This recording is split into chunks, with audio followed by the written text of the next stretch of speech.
So 14 days today since I've been home from hospital post C6 vertebral artery dissection with subsequent spinal stroke. Left C6, so that affects my right side, or has affected my right side. I'm really excited because almost all of my arm function and strength has come back. Now, this is the beauty of, so I've been told, this is the beauty of spinal strokes. There's a really good recovery prognosis for spinal strokes. So having this much progress in only 2 weeks is amazing. My foot and my leg, however, are a lot slower. So that's where I'll be putting all of my attention for ongoing. So I look a bit bloodshot in the eyes, I think, maybe. I don't know, like the chlorine in the pool.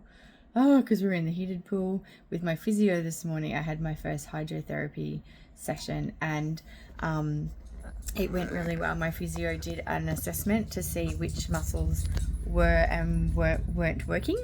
And so now we know there's definitely foot, calf, or lower leg, upper leg, and hip, even hip muscles that are not working properly, and which is why I can't walk properly. So I can walk aided, and I look like my physio. I've had my physio for a long time because I'd go to her with all my sporting injuries in the past, and she's the second person next to after my husband to say that I look like a thunderbird when I walk.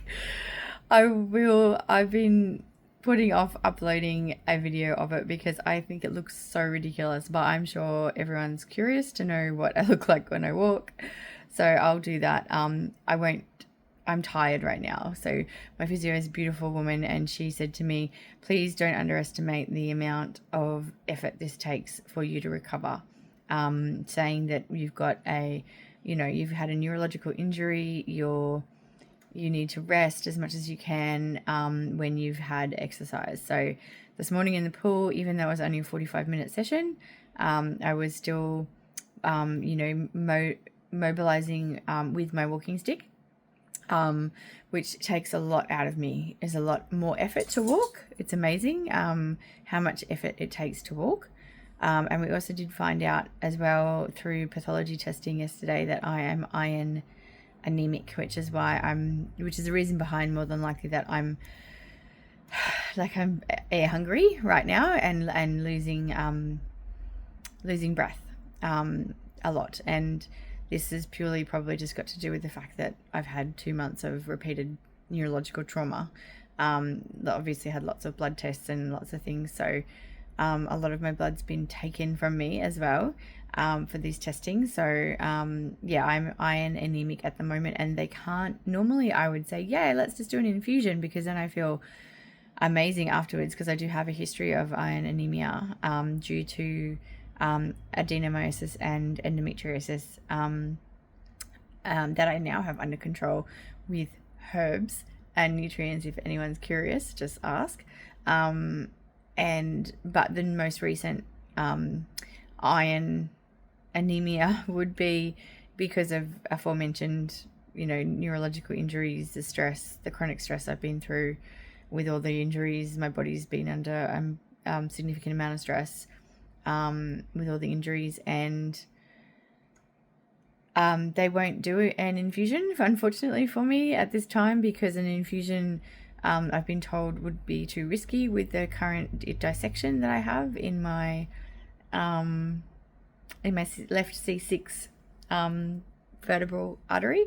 So I need to just do the tablets. So I've got a really great iron that's really well absorbed, and I'm started taking that in the mornings. We don't absorb a lot of iron at once. Our duodenum, where we absorb iron, is really only able out of breath, really only able to absorb iron at a rate of about, I think it's I'm getting a bit rusty here, but I think it's about 15 even 10 milligrams at a time, which is why it makes more sense that if you are someone who's needs to be considering how much iron they're consuming in their diet, such as reasons I aforementioned, such as I've had endoadenomyosis, or maybe there's another reason, then it makes more sense to space out your iron consumption across the day rather than taking a huge amount of it at once, because the duodenum just cannot uptake that much at once.